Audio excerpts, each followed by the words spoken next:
para vir para essa entrevista, trazer boas informações para você. Inspiramos o professor, né? Isso é importante também no nosso penteado para trazê-lo aqui. Felipe, seja bem-vindo. Primeiro, parabéns aí por aceitar esse desafio proposto pela organização Arnon de Melo, de fazer essa aula com característica social, atendendo justamente a demanda dos alunos da rede pública, porque é muito bom levar o conhecimento que vocês têm para essa turma também nesse momento. Tudo pronto para esse aulão? Muito bom dia. Bom dia, Felipe. Bom dia, ouvintes da Rádio Mix. A gente está numa expectativa muito grande, porque no final de semana agora a gente vai ter 2 aulões, né?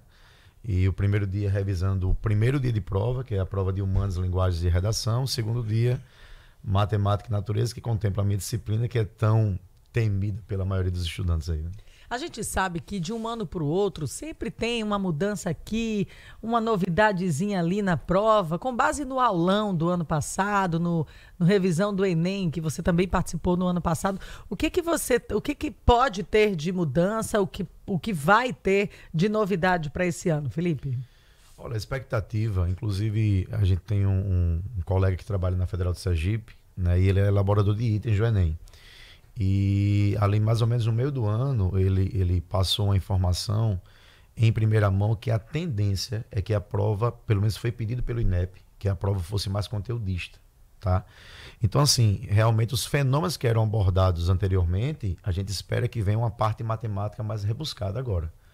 E isso faz com que o aluno também corra mais atrás, porque, por exemplo, para o aluno que não está se preparando tanto, talvez a prova menos conteudista, só teoria, ele consegue acessar.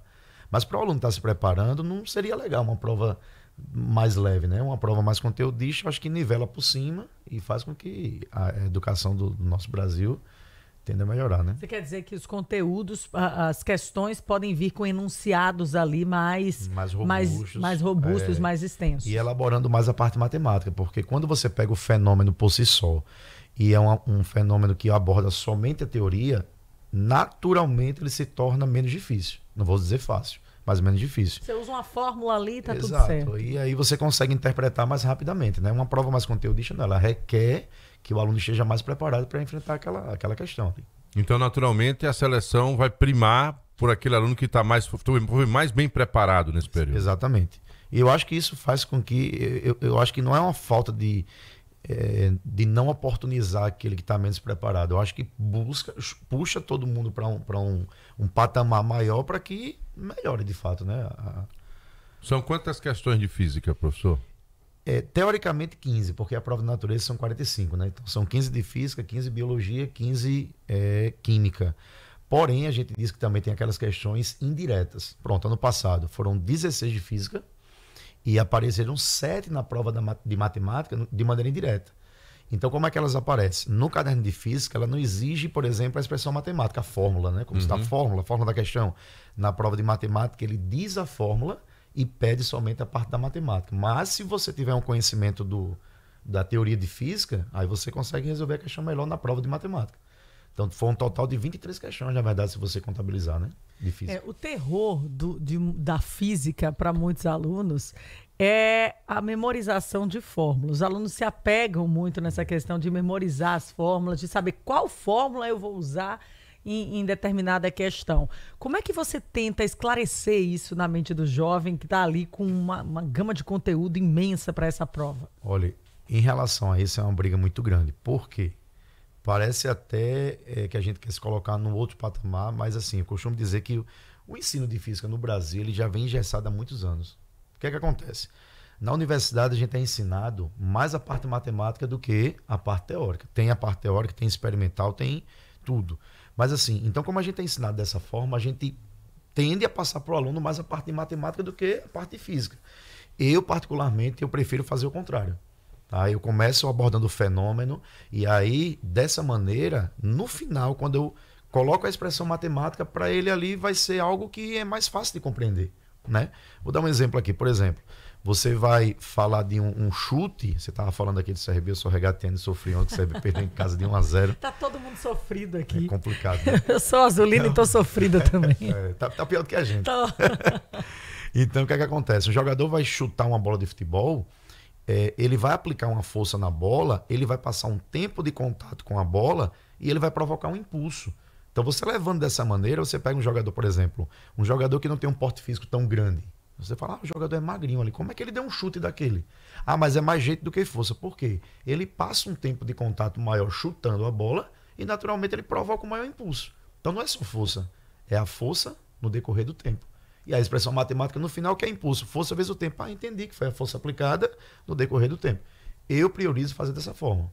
Porque no final, quando eu colocar a expressão, ele vai dizer, já entendi, foi a força que o jogador aplicou, passou um tempo de contato com a bola, e aí você vai trazendo o aluno mais perto de você. A fórmula termina sendo o resumo do que foi a proposta da questão, né? Exatamente. E você acaba tendo uma visão fora da teoria, dentro de uma questão de prova, por exemplo, porque você passa a visualizar o enunciado como algo da nossa vida, do que acontece realmente. O Enem, ele quer isso. Ele não quer formar um físico. Ele quer que você use a física no seu cotidiano para interpretar as coisas, ponto. Né? A parte matemática ela tem que vir em segundo plano. E você também faz com que a aula se torne mais agradável, porque qual é o bicho-papão de todas as disciplinas? A gente sabe que é física. Não adianta que o aluno ele fica muito assim, tá, professor, mas eu vou aplicar isso aí onde? Então, se você mostrar para ele primeiro onde aplicar... Eu já ouvi isso. Muito. Ele não vai ter nem argumento para dizer isso mais, né? É interessante isso. Professor, no caso, para quem está em cursos mais disputados, né? E eu não vou ficar aqui fazendo propaganda dos cursos, mas aqueles que possuem concorrência maior, é fundamental o quê? Tentar fechar a física ou fazer o máximo? O que é que a física representa de peso nesse processo aí de seleção? A gente tem que ter muito cuidado, porque vocês bem sabem também que hoje a nossa geração, a geração atual, eu costumo dizer, né? Ela está muito gourmetizada. Então, existe muito essa questão dos coaches e internet, e às vezes há uma fala muito errada que é a seguinte, ele chega para você e fala assim, olha, priorize fazer as questões fáceis e as difíceis deixe para o final, ou então não faça as difíceis. A fala não é essa. Um aluno que vai fazer um curso de alta concorrência, obviamente que ele tem que priorizar as fáceis e as médias. Mas na decisão, se ele faz a difícil, porque o aluno que está no nível alto, ele vai acertar as fáceis e as médias. Então, as difíceis, no final, vai fazer a diferença, porque a concorrência é muito acirrada. Lógico que aquele curso de menor concorrência, você vai dizer muito claramente para ele, fez as fáceis e as médias, ótimo. As outras pode deixar em branco? Não é que possa deixar, mas ele pode priorizar, por exemplo, a área de conhecimento mais forte para ele. Eu vou cursar direito. Então, prioriza as humanas.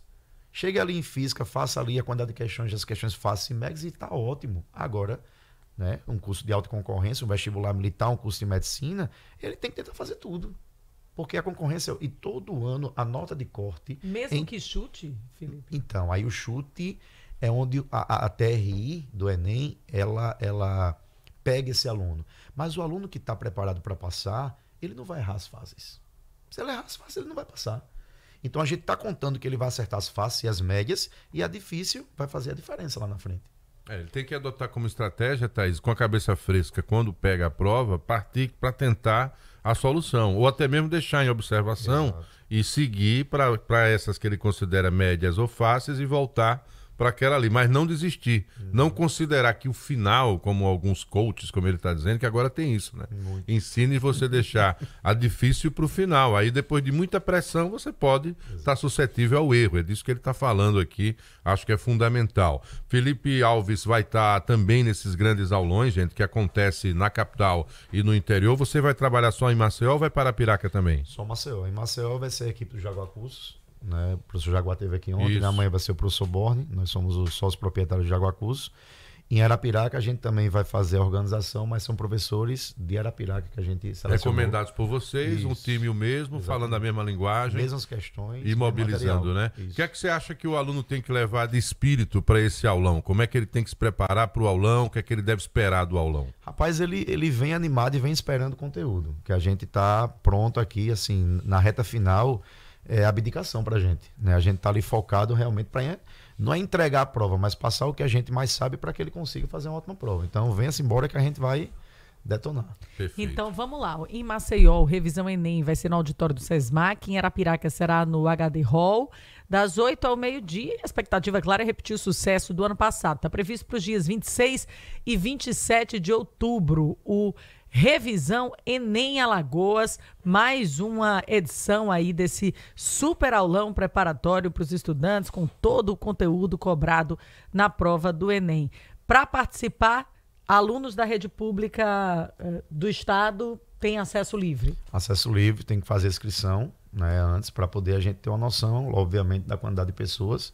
São vagas limitadas, mas assim, são muitas vagas, mais de 1.000 vagas nos dias locais, né?